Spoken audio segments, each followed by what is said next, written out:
तो स्टूडेंट मैंने आपको इससे पहले वाले वीडियो में यहाँ तक के आंसर आपको प्रोवाइड करा दिए है। मैं एफ सेट को सॉल्व करा रही हूँ स्टूडेंट, और मैंने इससे पहले भी सेट डी भी सॉल्व कराया है स्टूडेंट। यदि आपने वो वीडियो नहीं देखा है तो आप जाके टेलीग्राम चैनल को ज्वाइन कर लीजिए, मैंने लिंक दी हुई डिस्क्रिप्शन बॉक्स में, और मेरे चैनल को भी सब्सक्राइब कर लीजिएगा, क्योंकि मेरे जितने भी वीडियो आए जिससे आप देख सके और अच्छे से पढ़ सके और अच्छे से अच्छे नंबर ले सके स्टूडेंट।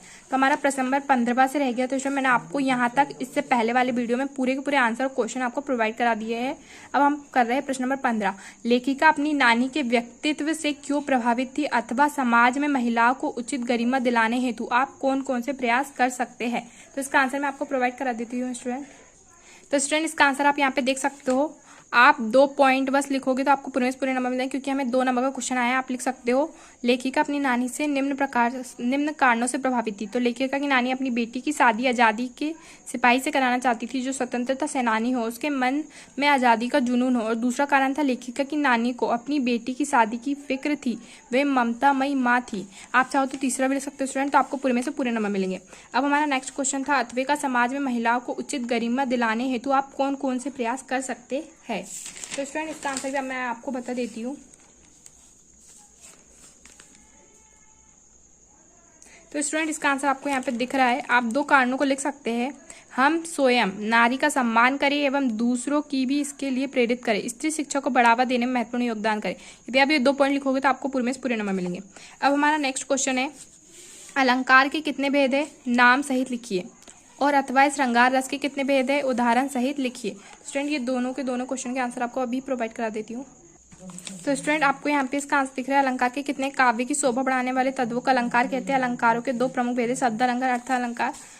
नाम सहित लिखिए। तो स्टूडेंट आप यहाँ तक भी लिखोगे तो आपको पूरे में पूरे नंबर मिलेंगे, क्योंकि उसने परिभाषा पूछी। तो आज मैं आप सबको बहुत ही बड़ी एप्लीकेशन के बारे में बताना चाहती हूँ, जो डेली हंट द्वारा बनाई गई है। इस साल डेली लर्न ने आई अचीव स्कॉलरशिप एग्जाम रखा है, जिसमें पार्ट लेकर आप laptop, mobile phone, smart watch भी जीत सकते हैं। तो डिस्क्रिप्शन बॉक्स में दिए हुए लिंक पर क्लिक करके जल्दी से स्कॉलरशिप में रजिस्टर कीजिए और पाइए 50 करोड़ की स्कॉलरशिप जीतने का मौका। दोस्तों इसकी सबसे बड़ी खूबी ये है कि पहली बार किसी ने बड़े शहरों के साथ साथ छोटे शहरों और ग्रामीण भागों तक क्वालिटी एजुकेशन पहुंचाने का निर्णय लिया है, और यहाँ इंग्लिश के साथ साथ हिंदी माध्यम में भी पढ़ सकते हैं।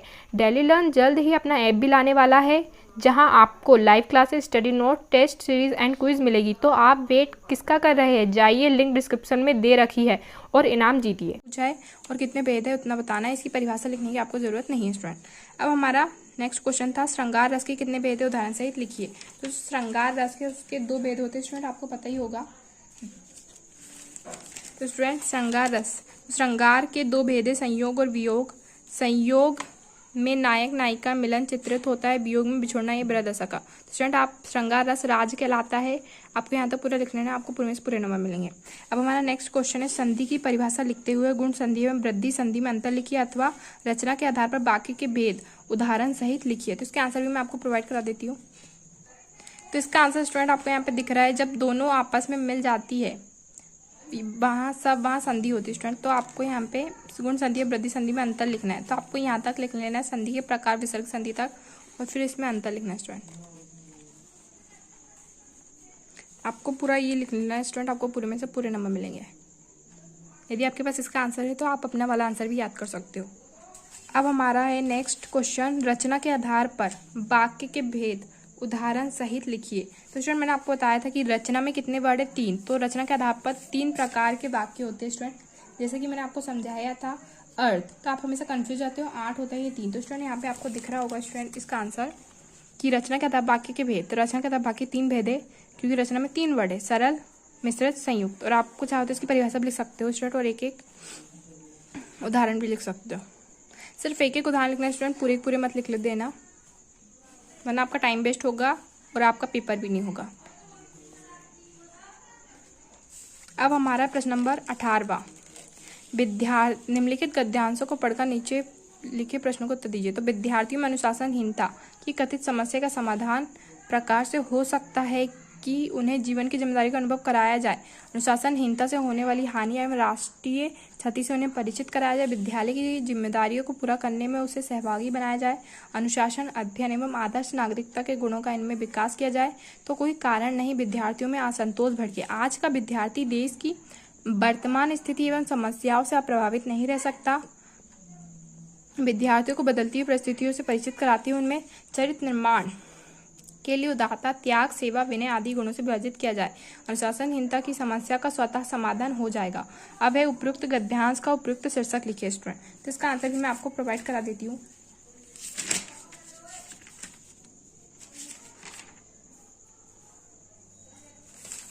तो स्टूडेंट आपको यहाँ पे इसके आंसर भी दिख रहा है, विद्यार्थी और अनुशासनहीनता, और ये विद्यार्थियों को जीवन की जिम्मेदारी का अनुभव कराकर अनुशासनहीनता से बचाया जा सके, हमारा ये क्वेश्चन था। उपयुक्त गद्यांश सारांश, तो स्टूडेंट आपको यहाँ पे सारांश भी दिख रहा है, आप अपने हिसाब से बना सकते हो।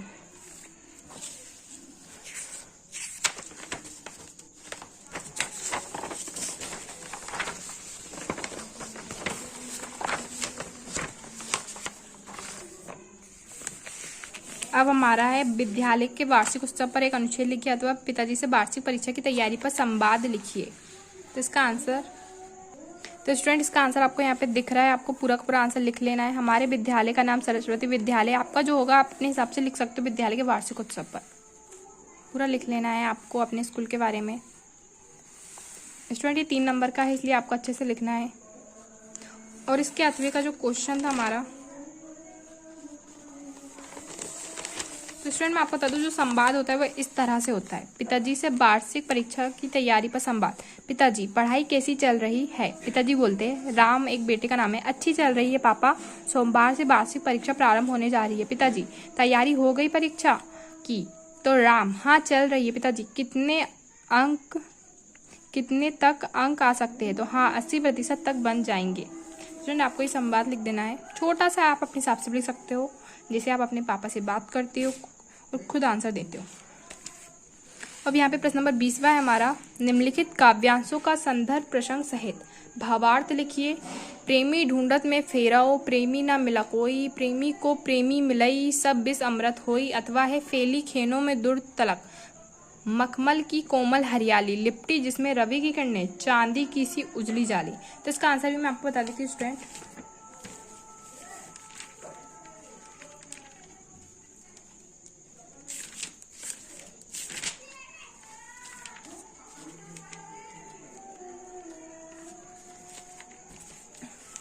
तो स्टूडेंट इसका आंसर आपको यहाँ पे दिख रहा है, संदर्भ, मतलब आपको ये वाला संदर्भ बताना है स्टूडेंट।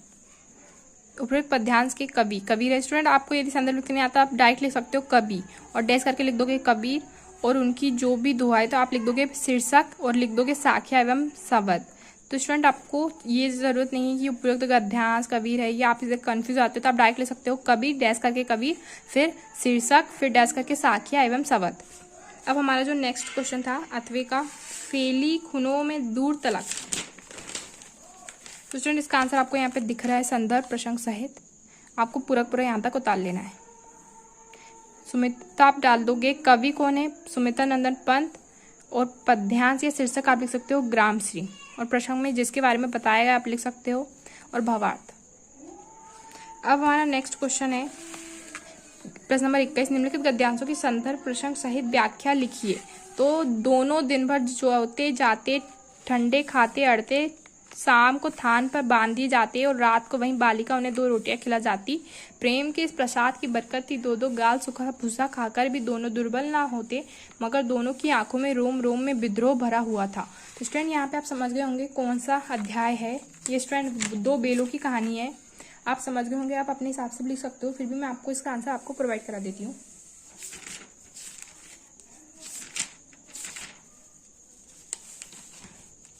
तो स्टूडेंट इसका आंसर आपको यहाँ पे दिख रहा है, आप लिख दोगे लेखक प्रेमचंद जी, और शीर्षक लिख दोगे आप 2 बेलों की कथा, और प्रसंग इन लेखकों में बेलों के हृदय में उठ रही बदले विद्रोह की भावना का वर्णन। आप अपने शब्दों में इसी को लिखना है स्टूडेंट, बस अपने मन से जितना आपको पता है इसके बारे में आपको अपने शब्दों में लिख देना है। अब स्टूडेंट हमारा है 8वें का, तुम समझौता नहीं कर सके, क्या तुम्हारी भी वही कमजोरी थी जो होरी को ले डूबी। तो स्टूडेंट इसका आंसर आपको मैं बता देती हूँ।